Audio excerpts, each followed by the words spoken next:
de las reales expediciones de la Nueva España. Entonces, primero presento a la doctora Marta Eugenia.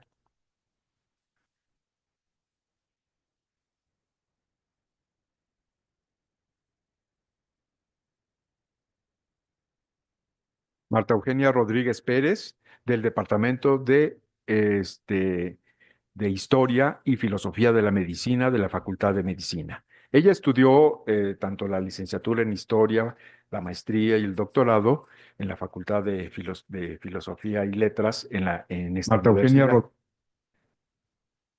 ¿Qué pasa? Ah, está bien. Ok. Y realizó varias es investigado, es profesora de la Facultad de Medicina en el Departamento de Historia.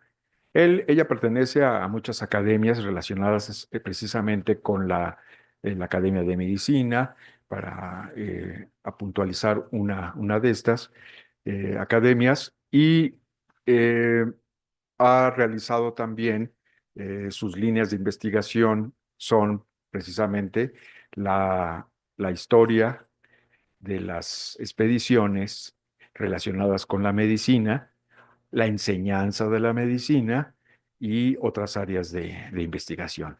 Le damos la más cordial bienvenida a la doctora Marta Eugenia.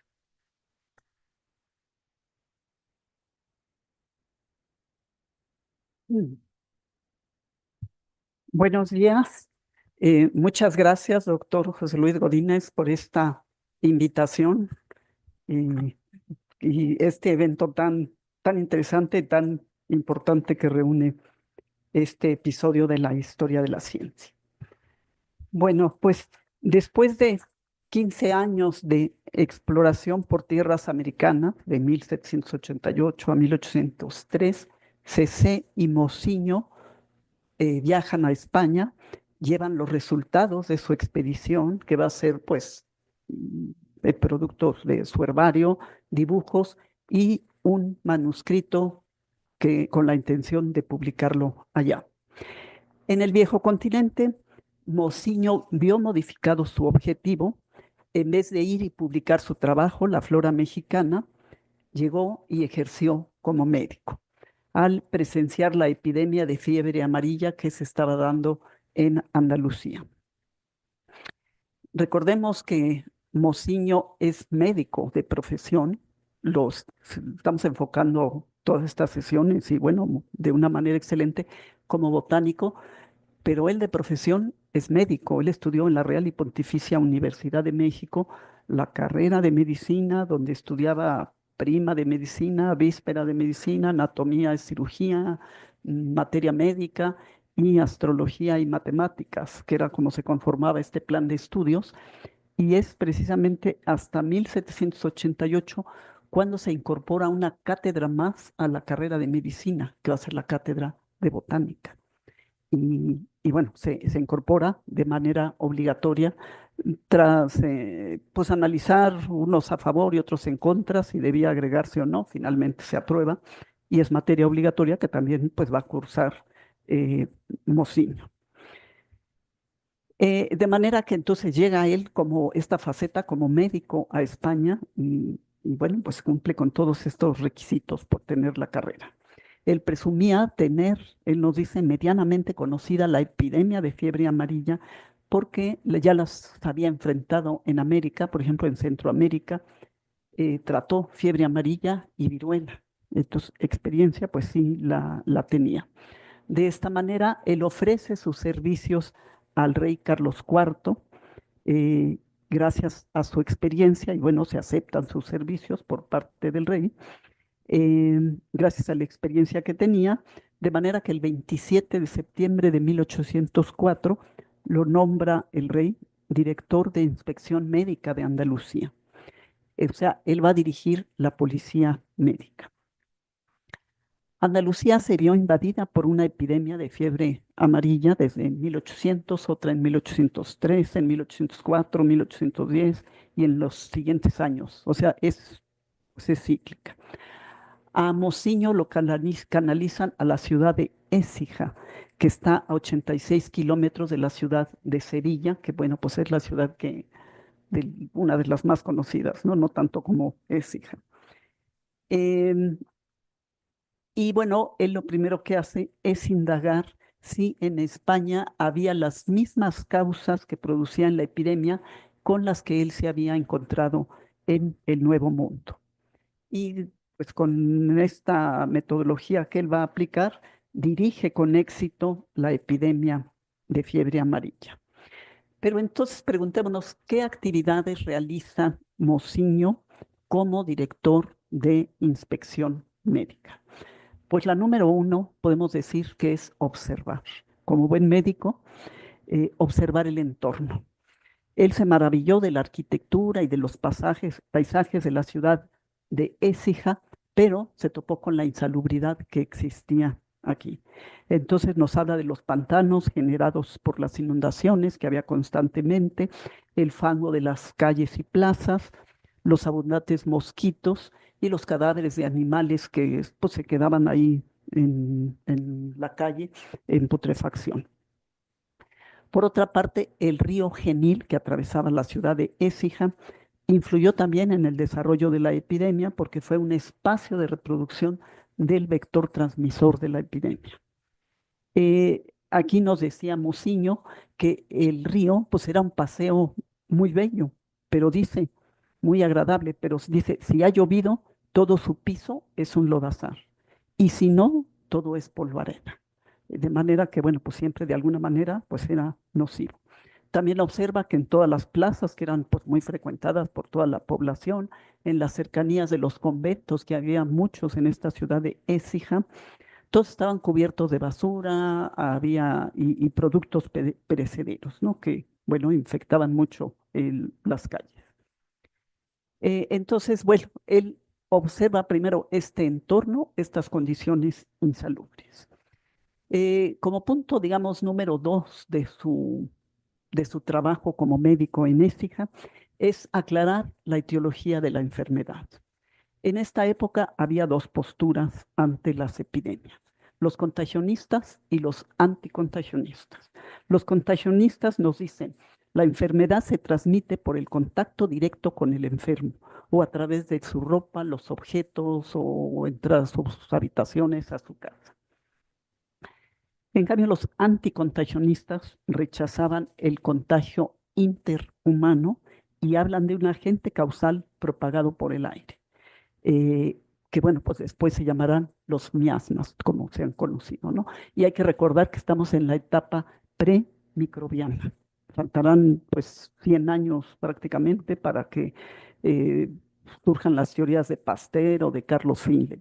Entonces estamos en esta etapa premicrobiana y la presencia de estas partículas generadas por la materia en descomposición, es decir, los miasmas que estaban en el aire y que la gente respiraba y que pues es lo que podía causar las enfermedades. Estos son los anticontagionistas.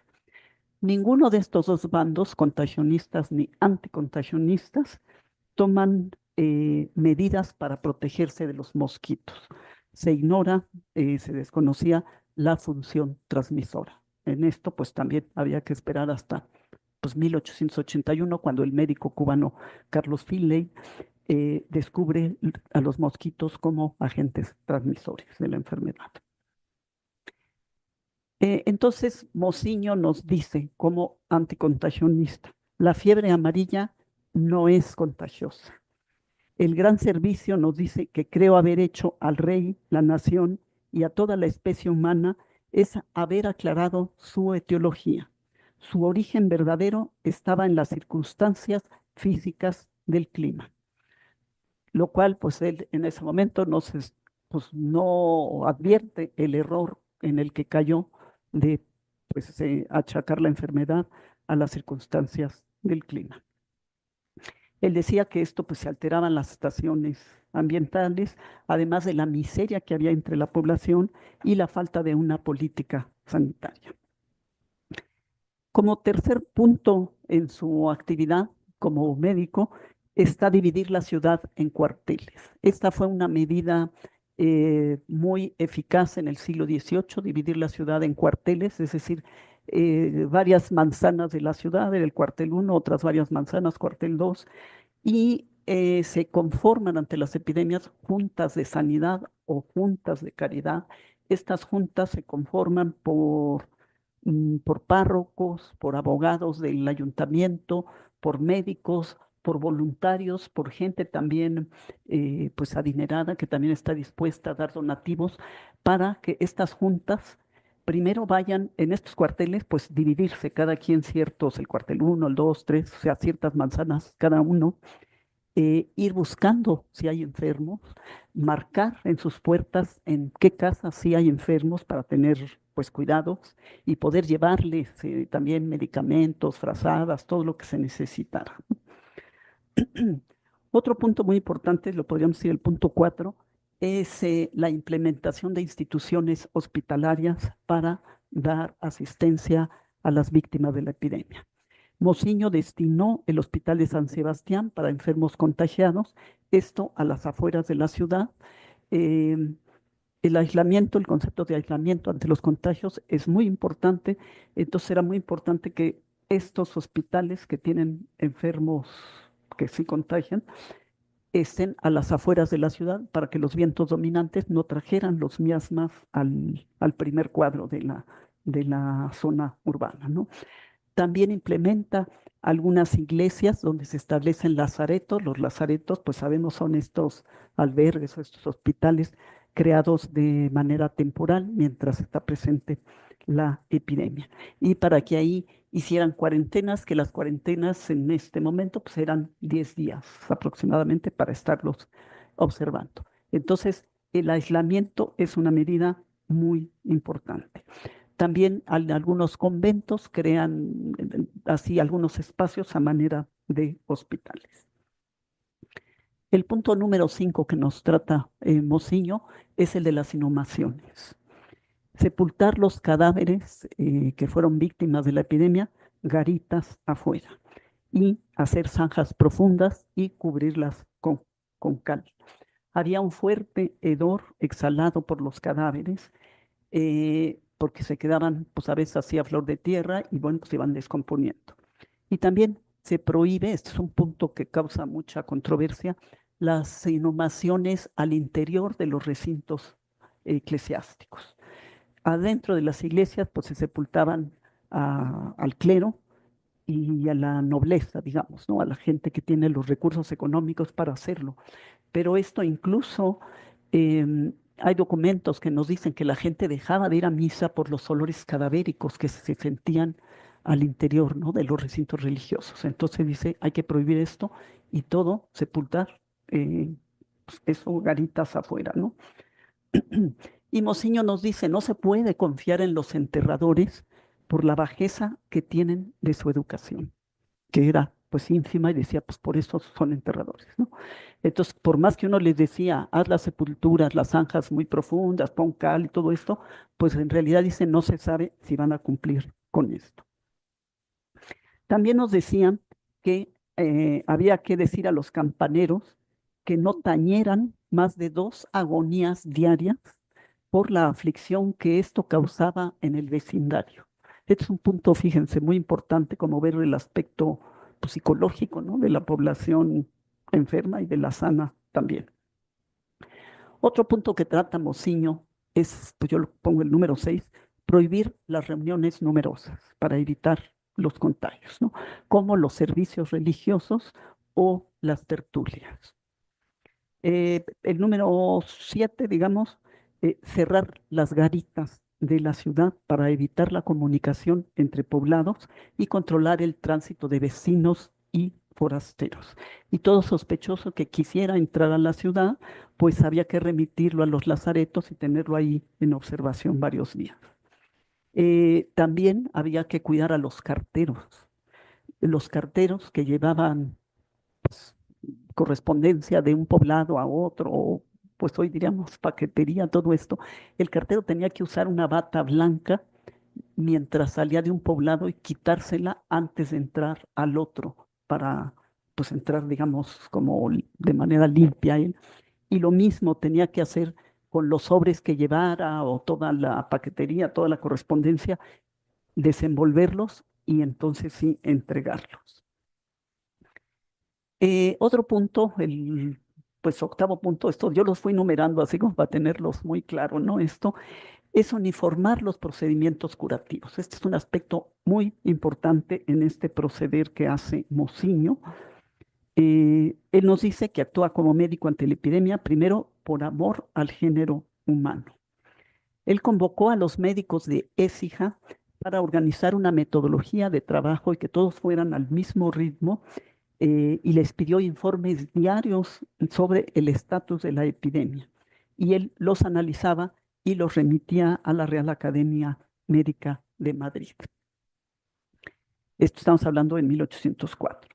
Y bueno, dentro de estos métodos curativos está el uso de la quina. Él nos dice, es remedio específico de todas las intermitentes, aunque fueran perniciosas. Aconsejé el uso temprano y liberal de esta sustancia, muy apreciado para curar la fiebre. Así que Mociño solicitó a la corona una remesa de esta corteza. Se usaba el polvo de la quina mezclado con opio, y bueno, pues era muy, muy eficaz. Recordemos que la quina pues fue muy conocida desde el siglo XVII en Perú para allí tratar las fiebres. En 1639 la corteza curó a la condesa de Chinchón, que era la esposa del virrey de Perú en esa época. Y bueno, tuvo tal éxito que de ahí pues ya eh, se recurrió también, se le hizo fama a este método curativo, que pues sí era muy, muy eficiente. Y de ahí que se mandaran también cargamentos ya en polvo de la quina a España. Em, y bueno, los nombres de la quina pues, se le conocía como chinchona también, en honor precisamente esto a la condesa de Chinchón, o también corteza de los jesuitas, o simplemente, bueno, pues como corteza de la quina. Mociño, también como dentro de sus métodos curativos, prohibió el uso de los eméticos, de los purgantes y de las sangrías, que esto era muy común dentro de la teoría humoral que estaba presente en esta época, porque él nos dice, todo esto debilita a los enfermos, ¿no? Entonces, eso mejor había que dejarlo a un lado. Y él dirige más su ayuda hacia la gente de escasos recursos económicos, que eran los más afectados por la epidemia, precisamente por la insalubridad en la que vivían. Como noveno punto, pues era registrar los cambios observados en los pacientes, los números de enfermos y los números de muertos. Es decir, aquí Mociño nos está haciendo una estadística, es lo que le interesa hacer, ¿no? Tener estos cuadros que se apunten en cada hospital para estos datos mandarlos a las parroquias. Entonces, estos, pues, que aunque se decía que no se hacía estadística todavía en esta época, pues de alguna manera la está empezando a hacer. Y bueno, pues como punto décimo, pues marcar la ruta de la epidemia dentro de la misma ciudad de Écija, en qué calles había más enfermos, e ir, como les había dicho, ir marcando las casas en las puertas, ¿no? Aquí hay un enfermo, pues hay que tener cuidado, hay que o visitarlo más seguido para pues evitar los más contagios. Entonces, con todo esto, ¿qué podemos decir?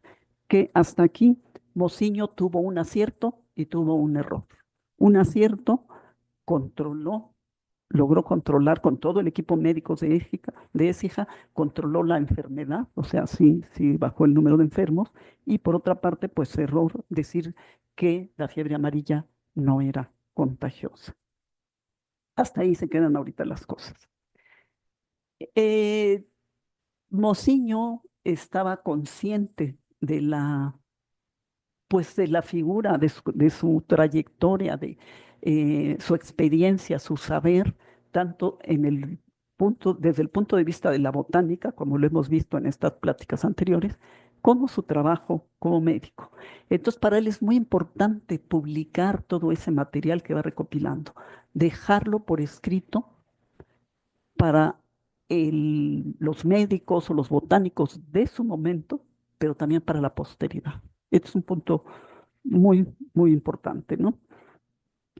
Entonces, en esa inquietud que él tiene por publicar todo su material, acude a la Real Academia de Medicina de Madrid, donde presentó estos temas de los que venimos hablando y presenta ahí su disertación de la fiebre epidémica que padeció Cádiz, Sevilla y la mayor parte de Andalucía desde el año 1800 y principalmente Écija en el año 1804. Con tal trabajo, al año siguiente, en 1805, él es nombrado miembro de número de la Academia. Este es un punto muy importante en la vida académica de Mosillo. Ingresar a una academia no era fácil. Y no es lo mismo, ¿no? Que ingresar a una sociedad que a una academia. Y su informe, pues vemos que es un trabajo que incorpora los saberes locales y los establecidos por la ciencia moderna. Es decir, aquí ya se ve el trabajo de experimentación, tanto de botánico como médico, y eh, este trabajo que está él haciendo también en las salas de observación. Todo esto se queda plasmado en su informe, en sus escritos. Pero para poder publicar en la Academia de Medicina, había que mandar el trabajo de Mociño a dictamen. Él recibe un dictamen muy, pues yo diría que muy, muy negativo, así, ¿no? Como que muy puntilloso. Y lo que más, por resumir este dictamen, nos dice que es negativo, no se va a publicar en la academia, porque Mociño no pudo probar que la enfermedad no fuera contagiosa. O sea, los otros médicos, bueno, pues sí estaban de acuerdo en que sí, sí era contagiosa la fiebre amarilla. Y que Mociño tenía una excesiva confianza en el uso de la quina como remedio para las fiebres. Entonces, que así como que le bajara tantito a ese remedio y buscar también otras opciones. Por estos dos puntos, o sea, es un informe negativo muy largo, pero pues extraemos estos dos puntos que son los que nos interesan, no se publica su trabajo en la academia, ¿no? Con esto se ve, bueno, pues que los peninsulares pues también tenían ciertos celos a una figura, un criollo, que está destacando en este campo también, tanto de la medicina como de la botánica. Entonces, y por otra parte, pues vemos que la Academia de Medicina sí reconoce a Mociño como una figura epistémica, porque en las actas de la Academia eh, lo nombran a él como dictaminador para otros trabajos que también hay que presentar o publicar en la academia. Entonces, él da muchos dictámenes. Si lo están acudiendo a él, pues quiere decir finalmente que reconocían su sapiencia, ¿no? Y bueno, ya para terminar, yo les comento sobre los acontecimientos políticos que se dan en España, ya se ha comentado aquí también. En 1808 es un año importante eh, porque, bueno, pues tenemos la invasión napoleónica en España.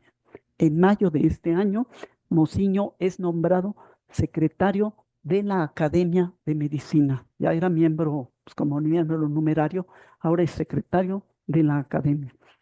Y en octubre fallece Martín de Cesé en Madrid.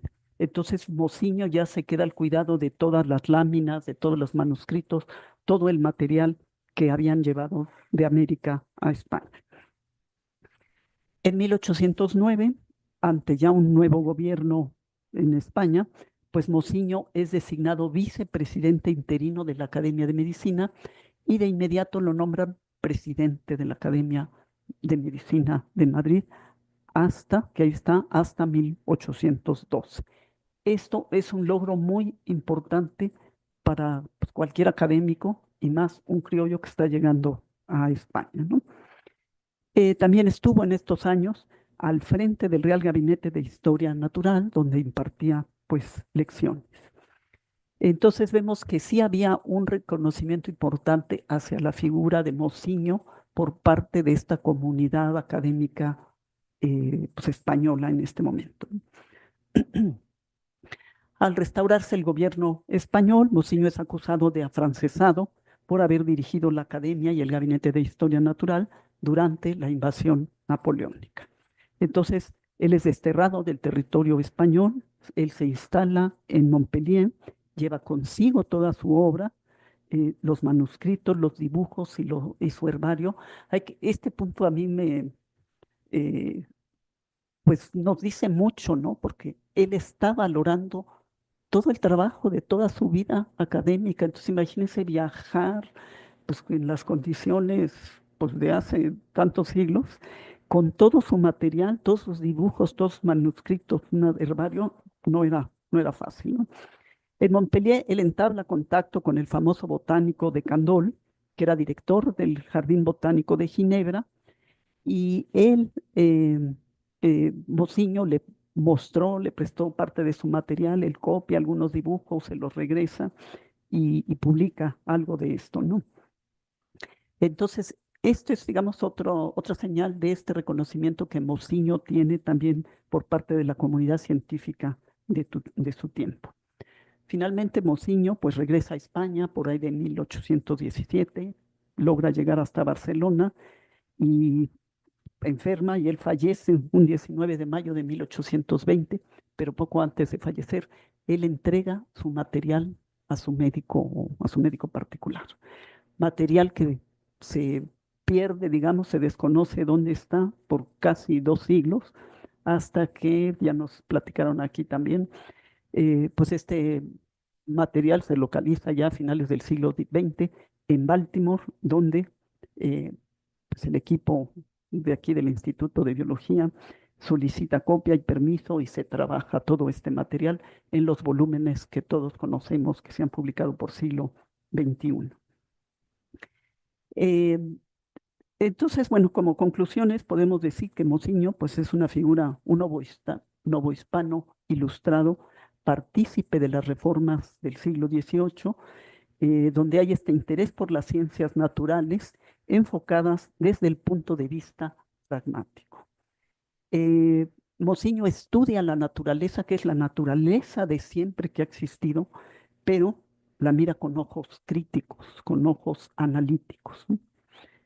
Esa es la importancia de esto, de ahí la formación de herbarios, la clasificación taxonómica y su ejercicio como médico en Écija. En todo esto vemos que hay transferencia de conocimientos, los adquiridos en España, Mociño los aplica en Écija, él aprende también mucho de CC y de Cervantes y claro, pues toda la experiencia personal que va acumulando. Vemos que hay una importante circulación de conocimientos, no solo de Europa hacia América, como se suele a veces decir, sino también aquí vemos que es de América a Europa. Y un ejemplo lo vemos precisamente en Mociño. Eh, de manera que, bueno, pues es un personaje que yo creo que no se agota su- sus estudios, hay mucho por hacer. Y y bueno, sobre todo esta faceta de Mociño como médico, pues yo creo que se amplía mucho en el libro, en el tomo 14, que se ha publicado aquí en el instituto con siglo XXI, donde se habla precisamente de su faceta como médico en la ciudad de Écija, su faceta en el combate de la epidemia, y donde, bueno, pues se ha trabajado mucho por parte de Graciela Zamudio, del doctor José Luis Godínez también, pero yo creo que ahí se puede ampliar mucho este tema. Muchas gracias. Cierra este ciclo. Eh, Angélica Morales es una persona muy estudiosa, estudió sociología, después estudió historia y finalmente se doctoró en la UNAM como historiadora. Y cuando yo me permití invitarla para que participara, que es el episodio que no está aquí, que es el episodio 6, es donde ella habla de una parte muy, muy importante que gracias a sus aportaciones tuve que hacer un episodio más para poder incorporar el Instituto Médico Nacional y la parte de la herencia que dejó Vicente Cervantes y todo lo que es la botánica mexicana. Entonces, pues por eso me permití invitarla nuevamente para que ella nos permita vincular lo que es el pasado lo que es la parte histórica con la parte viva de la botánica mexicana. Muchas gracias. Adelante.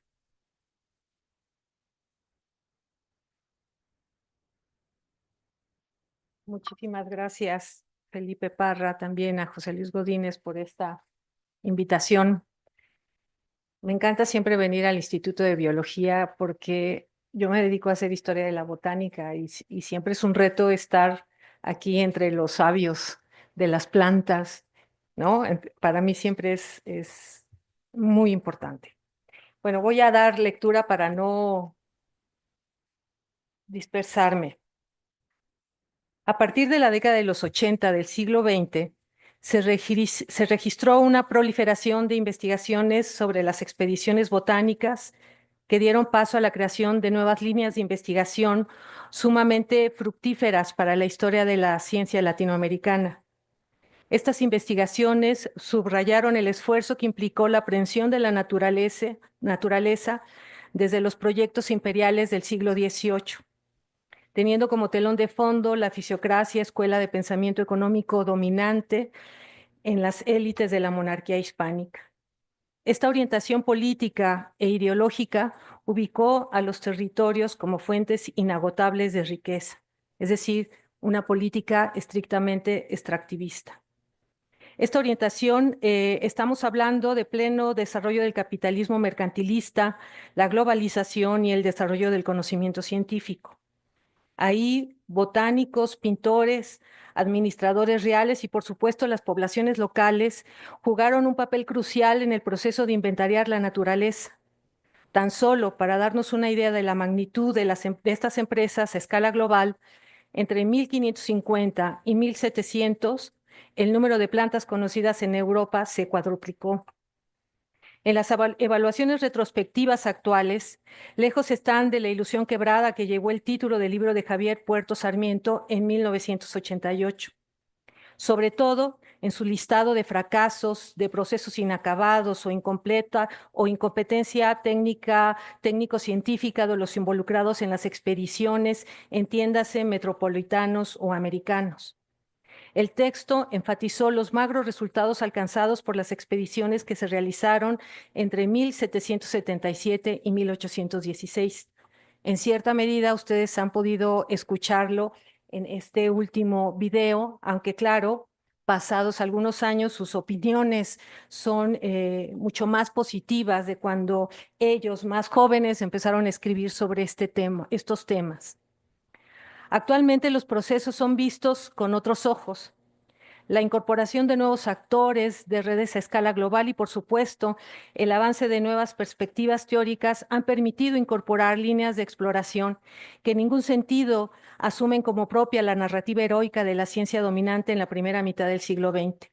Por el contrario, revelan cómo las estructuras que articularon el régimen colonial en América contribuyeron para que los resultados de las expediciones circularan de forma espectral, siguiendo el planteamiento de Juan Pimentel que ustedes escucharon en el documental. Y reitero esto, no porque los resultados científicos de las expediciones no circularan. Finalmente la ciencia, y ustedes lo saben bien, está compuesta por actos de comunicación. La historiografía sobre las expediciones demuestra que los resultados de las expediciones circularon, pero no de la misma manera. Esto dependió en todo momento de dónde y de quién lo solicitara. Los hallazgos que se han publicado desde entonces son diversos, algunos centrados en los procesos vinculados con las prácticas científicas y la consolidación de los sistemas de clasificación botánica, el depuramiento de las técnicas de visualización y el consenso temprano en los criterios utilizados al momento de plasmar en papel la naturaleza. Y no menos importantes, los análisis enfocados en el estudio de la circulación de los objetos y la cultura material en torno a ellos, entre otras temáticas. Desde entonces ha crecido el interés en revelar los contextos locales, pero en ese sentido de lo que ya advertía James Secord, no tanto para ver cómo el conocimiento trasciende las circunstancias locales de producción, sino para destacar cómo cada situación local tiene en su interior conexiones y posibilidades de interacción con otros entornos. Dicho lo anterior, me gustaría hablar aquí nuevamente de un tema que hace un par de años expuse en este recinto y que tiene que ver con la colección iconográfica de la Real Expedición Botánica Nueva España. Esta volvió a México, pero no en su formato original, sino como parte de una colección de calcas, de dibujos en línea, sin color. Ay, perdón. No, espérame, no. Translúcidos. ¿Cuáles fueron los efectos en la mediana y larga duración que parte de los resultados de esta empresa imperial fueran compartidos 100 años más tarde, enriqueciendo un proyecto liberal y republicano, el Instituto Médico Nacional? Perdón que me emocione, qué ridiculez, pero me suele suceder. Esto me pasó en el examen de maestría, en el examen de doctorado, y yo le insistí, y Carlos López Beltrán, que era parte de mi comité, me decía, ¿cómo vas? ¿Cómo te sientes para tu examen? Y yo le decía, la verdad es que no me preocupa el examen, sino estos exabruptos de emoción que siempre me dan. Los detesto, pero bueno, así sucede. No, sigo. La floración en papel, copias, calcas y fotografías de las plantas mexicanas. La adquisición de la iconografía y de los manuscritos de la Real Expedición Botánica Nueva España fue una tarea prioritaria para el Instituto Médico Nacional, esta institución que se fundó en 1889 y que se cerró en 1915. En principio, traerlos a México en un mediano plazo permitía aumentar considerablemente las colecciones de la sección primera de Historia Natural del Instituto Médico Nacional.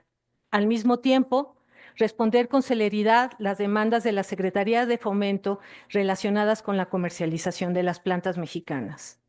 Pero además de conseguir la iconografía y el resto de los materiales, le permitiría a los botánicos mexicanos hacer un reconocimiento a los expedicionarios y sus contribuciones a la botánica mundial, particularmente el trabajo de Mociño. Así se expresa en varios documentos de la época. Fernando Altamirano, quien fue el primer director del Instituto Médico Nacional, viajó a Europa en 1897 haciendo 2 paradas, una en el Real Jardín Botánico de Madrid y otro al Conservatorio y Jardín Botánico de Ginebra.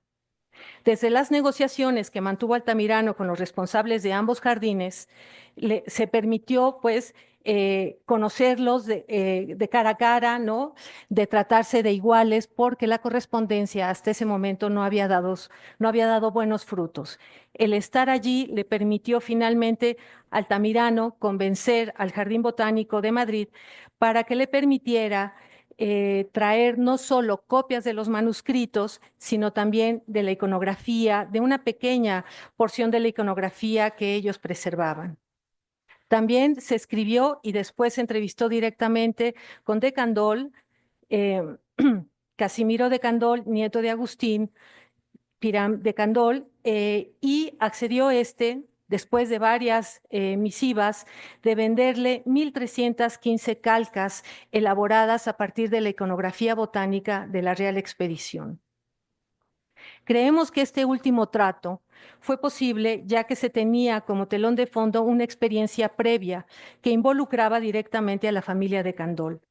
En 1874 se había publicado en 2 volúmenes Calcas de la Flora Mexicana, una edición limitada solo a 10 juegos vendidos a los herbarios más importantes de Europa y los Estados Unidos.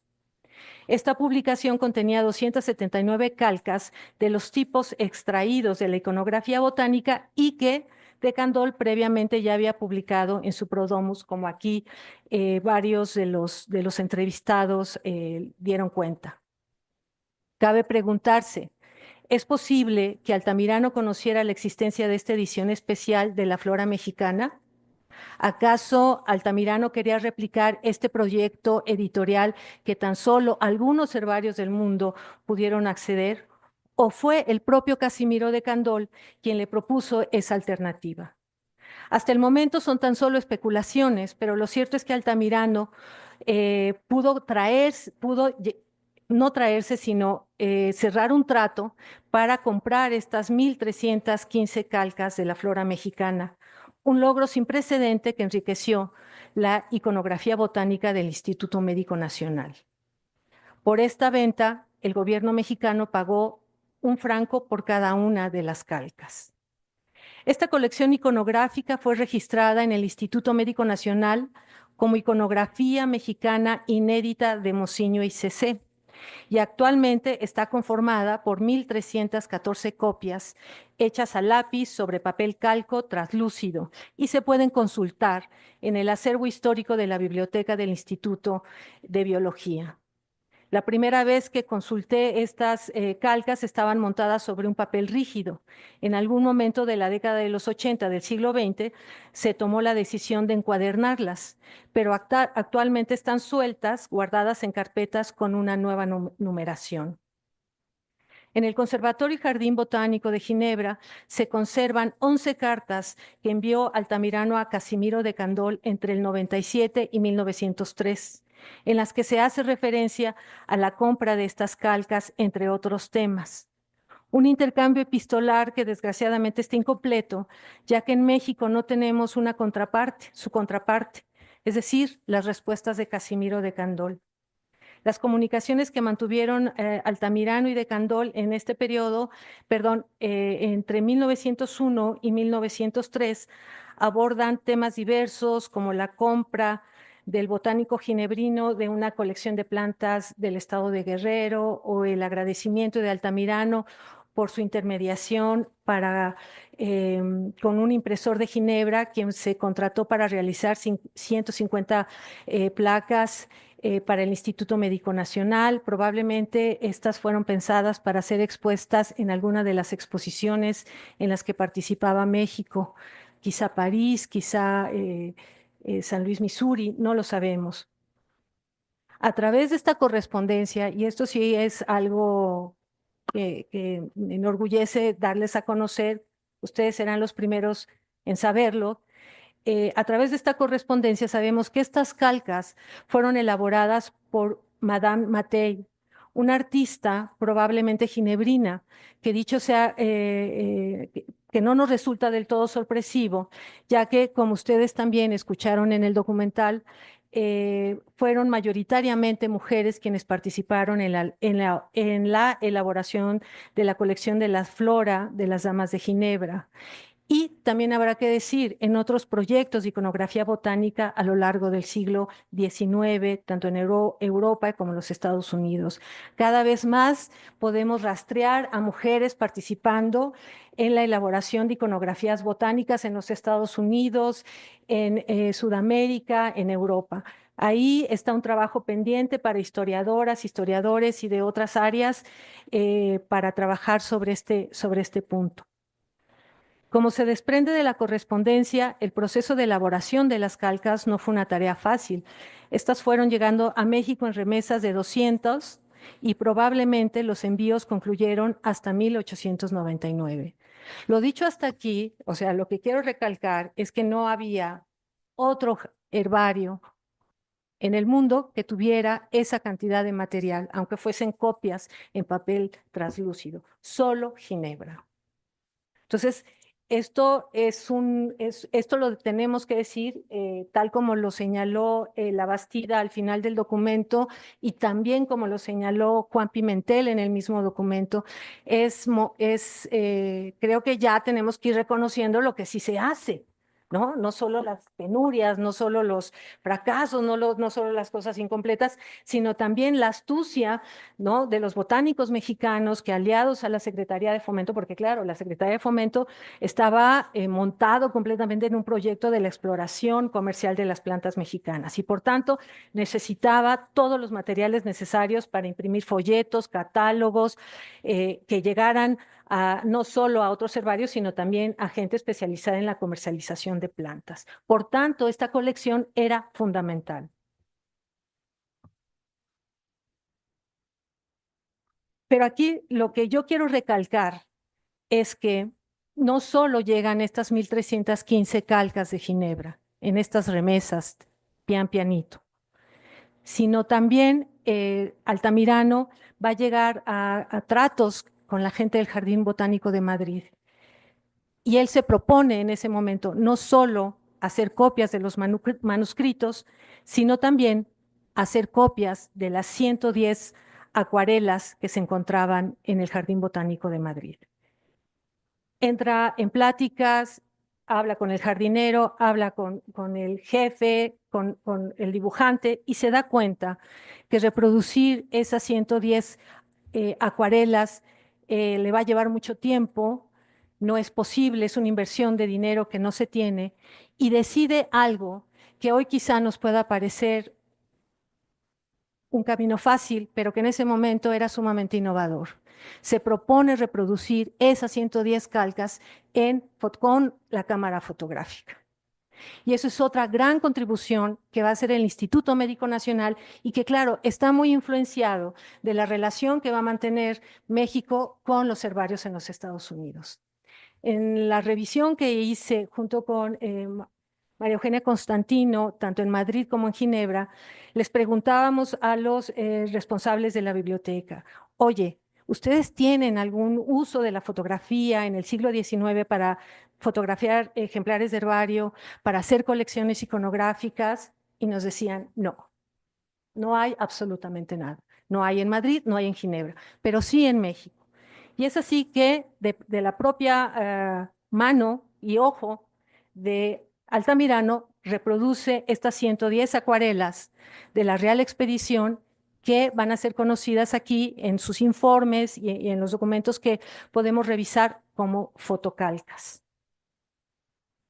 También reprodujo 16,000 manuscritos en folio, casi todos en latín y con letra malísima, ¿no? Vinculados con la Real Expedición y que están y que nos hablan pues de este trabajo de Mociño. Entonces, esto sí nos debe de llevar a analizar cómo un herbario periférico en ese momento, ¿no? Podría, porque en realidad no se estaba disputando tener un primerísimo lugar en la botánica mundial, está siendo sumamente innovador, sumamente arriesgado, está rompiendo muchísimos de los acuerdos que en ese momento ya se tenía en la taxonomía, ¿no? Y está haciendo uso de lo que tiene. Entonces, eso es a mí lo que me parece que hay que valorar de esta actitud de Fernando Altamirano, de José Ramírez, de Gabriel Alcocer y de todos los botánicos que estaban trabajando de manera extenuante, ¿no? En México, porque recuerden, pues no solo están revisando plantas, no solo están en el instituto, no solo están haciendo experimentaciones, están dando clases, están apoyando al gobierno, están haciendo mil actividades.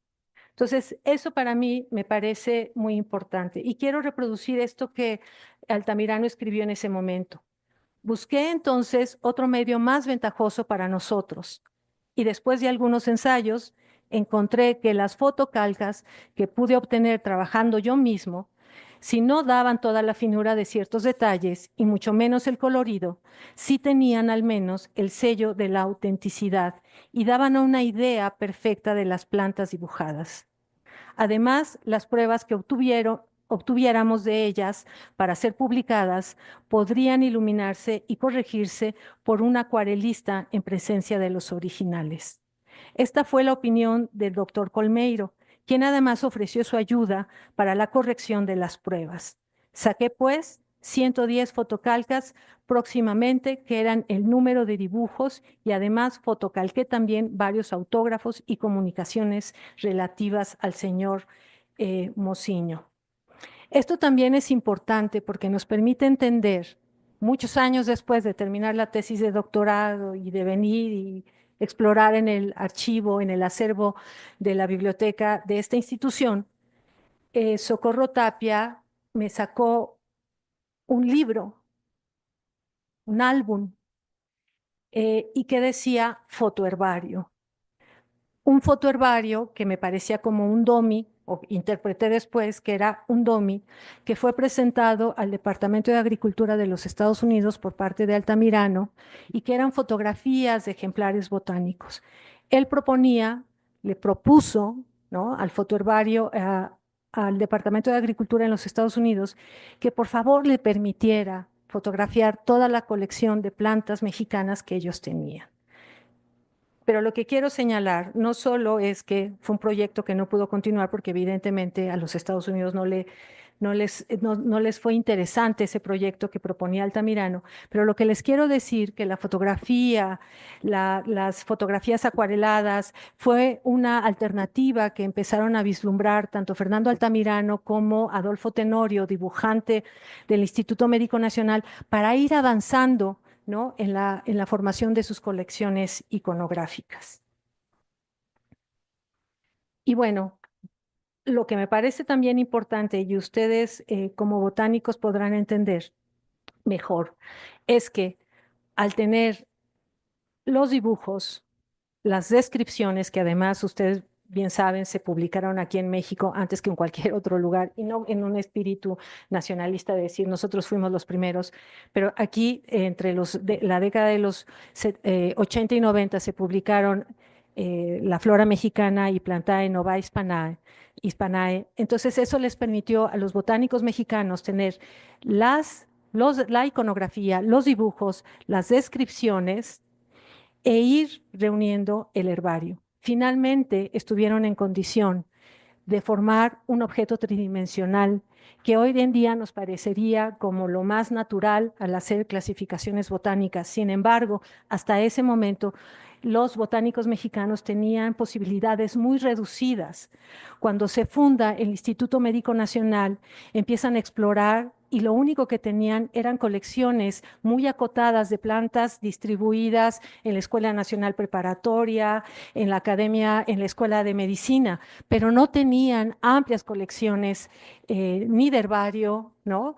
Ni publicaciones. Entonces, y yo quiero recalcar en esta oportunidad que se me da de resaltar que el trabajo que hizo Altamirano de traer a México estas colecciones iconográficas le permitieron al instituto finalmente formar esto que se da a conocer como una epistemología visual. Es decir, tener estos tres elementos, formar este objeto tridimensional y poder avanzar en el conocimiento de las plantas mexicanas. Y esto personalmente creo que es un gran logro, ¿no?, del instituto en ese momento, y que nosotros, pues hoy en día que estás presentando el último documental de tu trabajo, pues es como celebratorio, me parece.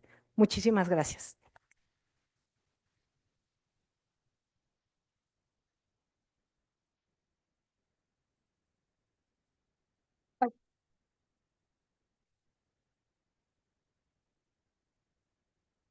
Muchas gracias a la doctora Angélica.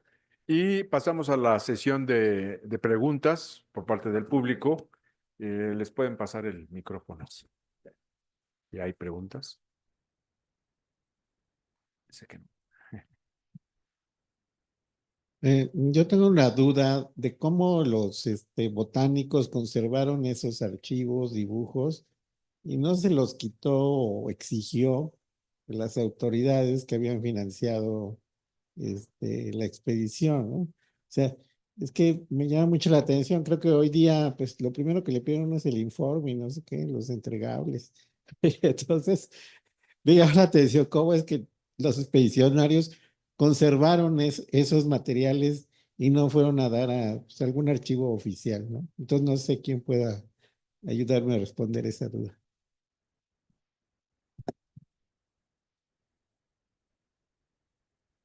A ver, bueno, de lo que yo conozco, o de lo que yo sé, es que el que le pasó todo el material, como habla aquí esta Paloma Blanco, donde dice que lo más apreciado que tenía CC eran las láminas, los manuscritos.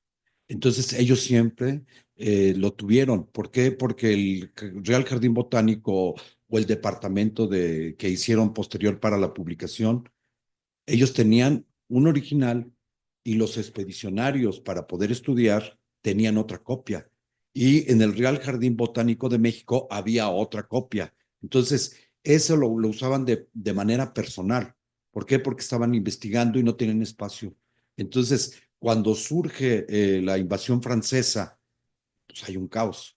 Y en el caos, el investigador se lleva sus cosas. Incluso creo que Graciela Zamudio me comentó cuando hablaban de que un general se robó un montón de plumíferos de ejemplares. ¿Por qué? Porque los llevaba personalmente. Entonces, esa era la copia de los investigadores, era la copia de los expedicionarios. Por eso es que la pudieron llevar. Y Sí. Angélica. Y también lo que dijo Colmerio en su momento y lo que han hecho y lo han escrito todas las personas que entrevistaste, la política cambió y en ese cambio de política hubo una reconcentración después en el interés de la flora española. Entonces, una vez independizados los territorios americanos, las floras de América pasaron a segundo término. Por eso es que para la década de los 50, 60, sus preocupaciones han cambiado completamente. La política ha dado un viraje, ¿no? Entonces, pues este tipo de materiales sí, ciertamente son importantes, pero no como lo fueron en su momento. ¿Otra pregunta? Ahí está. Ahí.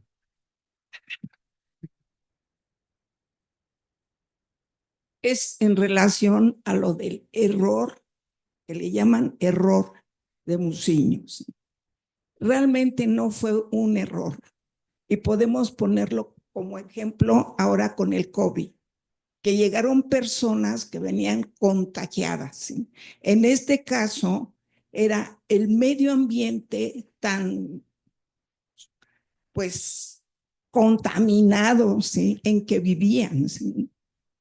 Era lo que creaba, era la causa de estas enfermedades, ¿sí? La insalubridad en que vivía toda esa gente. No era que, bueno, vino alguien y ya los contagió. A eso se refería. Ese es mi punto de vista como trabajadora de salud. Eso era a lo que se refería Muciño.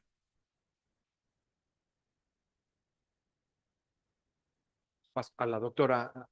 ¿Sí quiere responder, doctor? Gracias. Sí, hay que aclarar que estamos en una etapa premicrobiana, ¿no? Entonces es muy difícil aclarar exactamente cómo se produce una enfermedad en esa época. Y sí, Muciño, pues de lo que habla es la insalubridad y el medio ambiente, lo que está influyendo en las enfermedades. Pero el dictamen de la Academia de Medicina, que es, pues, yo diría que con muy puntilloso y muy negativo hacia él para no aceptarlo, ahí sí nos está diciendo, ¿no? Que está cometiendo un error. Exacto. Gracias. Y lo que pasó es que Muciño se encontró entre dos fuegos.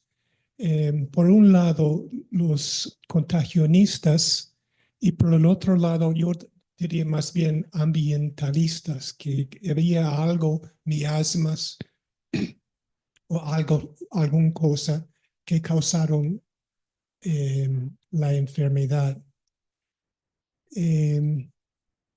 Eso se puso muy político. Los apoyadores del rey no querían decir que era por falta de higiene, falta de comida, sino un contagio persona a persona, mientras los más, no sé, progresistas, quizás anti-realistas, señalaron esas faltas de higiene, de comida, el medio ambiente de los enfermos.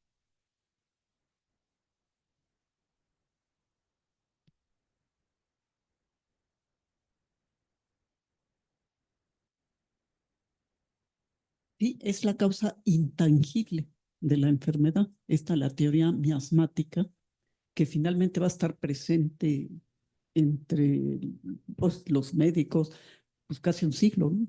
Hasta finales del siglo XIX, incluso ya cuando Pasteur publica su teoría microbiológica, hay médicos todavía que siguen hablando de los miasmas, ¿no? Pero sí, esta teoría intangible está presente un siglo, ¿no?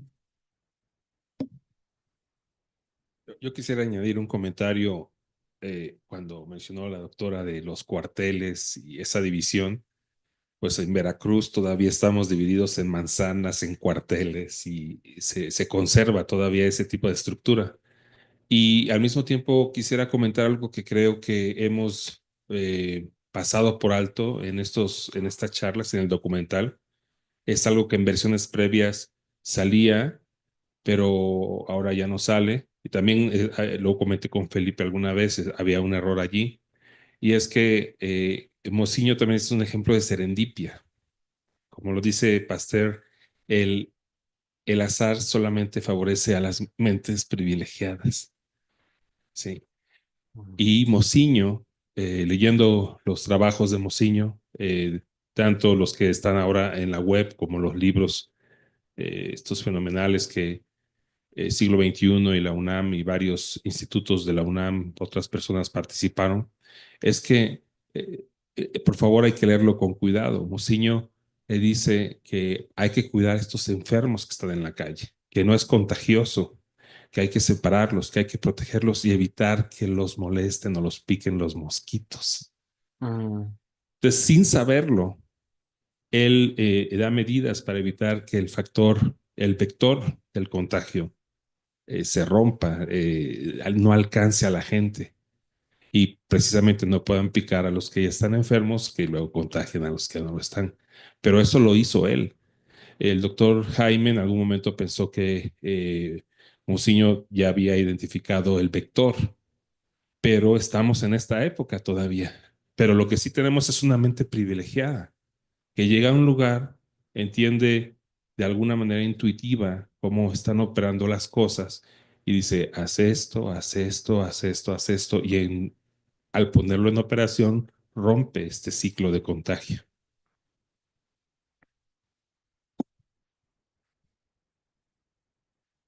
¿Alguna otra pregunta? Yo tengo una pregunta para la doctora Angélica. Eh, ya- sí, sí, sí, No, primero, no, primero, tú Ricardo. primero, tú No, primero. no, tú primero. Bueno, sobre la terapéutica y el uso de los polvos de los jesuitas y quinina, a mí me gustaría saber qué tan aceptado ya era.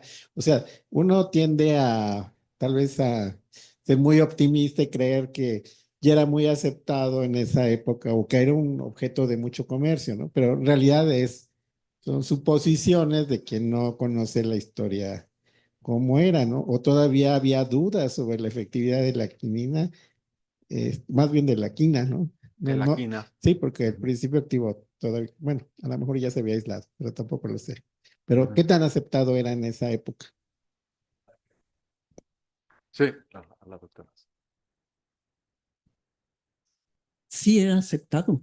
Sí, finalmente la terapéutica se basaba en los recursos vegetales, la mayoría de ellos, y bueno, desde el siglo XVII en Perú que se constata que sí sirve para la quina, para contrarrestar las fiebres, y de ahí se hace famoso el producto, de ahí se mandan remesas a España y finalmente también en España. Entonces, sí se acepta, sí es común el uso de este producto. Jaime Bonpland, que ya sufría de estas enfermedades, él traía su dote de quinina, ¿no? Durante todo el viaje con Humboldt. Sí. Pero Que, como dice la doctora, es cierto que sí estaba aceptado, incluso había una guerra. ¿Por qué? Porque España tenía el monopolio y era carísimo. Hasta que se roban uno y lo empiezan si no recuerdo mal, la implantación se hace en Indonesia y los holandeses lo que hacen es abaratar y socializar universalmente la venta de la quina. Y yo creo que el doctor Lozoya decía mucho, cuando uno quiere investigar para qué sirven y cómo sirven las hierbas, la herbolaria, dice, pues es lo que uso de uso común. Y en Perú era de uso común y tenía los resultados de siglos. y que no se conocían por la ciencia europea, es cierto, pero las plantas mexicanas, las de cualquier parte de América Latina, era porque ya estaban probadas, ¿no? Y establecidas. No, querido. ¿Alguna otra pregunta del público? Ah, bueno, va la mía. Ajá. Sí, solo le quería preguntar a la doctora que yo recuerdo haber visto las calcas, pero también vi un juego que a lo mejor es lo que usted está llamando fotocalcas, pero nosotros le llamamos cianotipos. Eso es otra cosa. Ah, pero ¿qué son los cianotipos? ¿Los investigaron? ¿Cómo los hicieron? Porque resulta que hacer un cianotipo, pues afecta el original, ¿no? ¿No? Eso es, Pásale.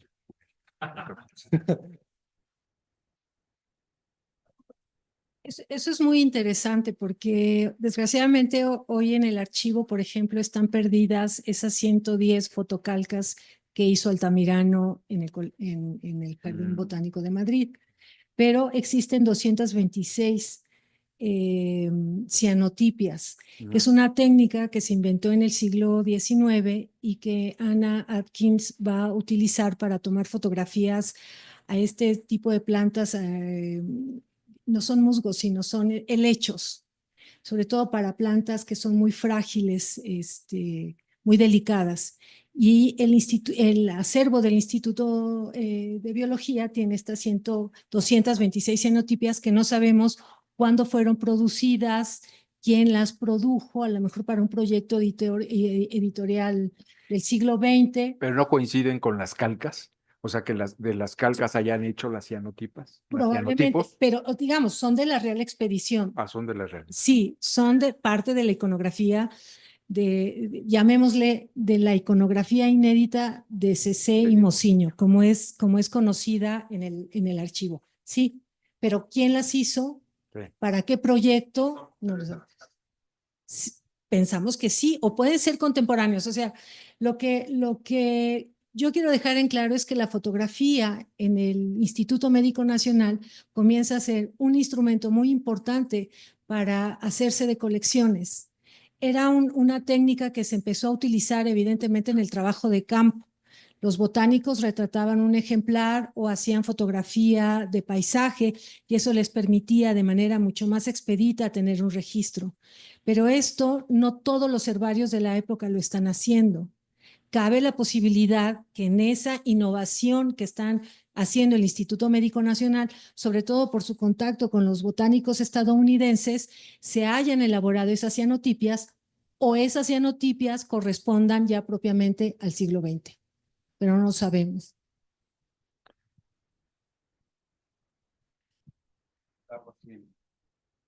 No, porque para que se escuche. A ver, no, bueno. Me gustaría, doctora Angélica Morales, que nos ilustrara, explicara cuál es la vinculación del Real Jardín Botánico de México, Vicente Cervantes, su hijo, y cómo la tradición de la botánica mexicana no se pierde. Tú me comentaste que los únicos que siguieron la tradición o parte de los resultados de la Real Expedición Botánica a Nueva España fue la botánica mexicana. De alguna manera, con lo que yo les expuse el día de hoy, es mostrar cómo en la tradición mexicana o la tradición científica mexicana del siglo XIX no olvidó la experiencia de la Real Expedición. Por el contrario, digo, aquí está Graciela Zamudio, que es especialista en la Real Expedición, no podrá decirlo mejor que yo. Es decir, concluye la Real Expedición en 1803, pero no así la Cátedra de Botánica, ni todo lo que se inauguró en ese momento. Por tanto, se siguieron formando médicos y todo aquel interesado en las plantas. Entonces vamos a tener gente que se va a seguir formando a partir de ese impulso que se da con la Real Expedición, ¿no? A lo largo del siglo XIX. Se van a publicar farmacologías, se van a hacer estudios de medicina, ¿no? Montaña y unas oliva. Es decir, hay muchos interesados en las plantas medicinales, pero que derivan de esa primera experiencia. Por tanto, en México se va a tener otra concepción y otra utilización de esa experiencia. Por eso lo señalaba muy bien ese libro de Javier Puerto Sarmiento de 1988, donde él realmente a lo largo de su obra, ¿no?, que es muy interesante, se caracteriza por un sentido trágico de la historia. Es decir, no se logró nada, todo se disgregó, se vendió y no. Entonces, esa era una historia. Y yo creo que la historiografía durante la década de los 80 hizo énfasis justamente en eso, en una expedición que se malbarata, en una expedición donde sus resultados se pierden. Y lo que yo en ese momento hablé, cuando me entrevistaste, era justamente decir que en México se había tenido otra forma de aprovechar ese conocimiento, y qué mejor manera que hablar de las calcas del Instituto Médico Nacional, porque es el primer herbario que tiene, después de Ginebra, a finales del siglo XIX, que tiene una colección iconográfica de la Real Expedición más amplia que en cualquier otro lugar. Entonces, me parece que en ese sentido es importante, por eso insistía, que valoremos esto. Y tienes razón, o sea, si Altamirano, si Ramírez y la gente del Museo Nacional también están valorando la Real Expedición, es porque a lo largo del siglo XIX se van a estar publicando materiales en donde se va a seguir reconociendo la labor no solo de CC, sino también de Mociño. O sea, son autores que van a seguir vigentes en el contexto mexicano. Sí. Se nos acaba el tiempo y los invitamos a tomar una taza de café y tenemos que hacer la clausura efectivamente del día de hoy, que ya termina este ciclo de cine. Sin embargo, los invitamos mañana a ver el cortometraje en el Pabellón de la Biodiversidad a las 11 de la mañana. Entonces, estos trabajos que fueron bastante provechosos, con muchos comentarios de especialistas y de historiadores y de biólogos, que fue realmente un trabajo realizado y con los espléndidos videos documentales de Felipe Parra. Exactamente. Un aplauso para Felipe.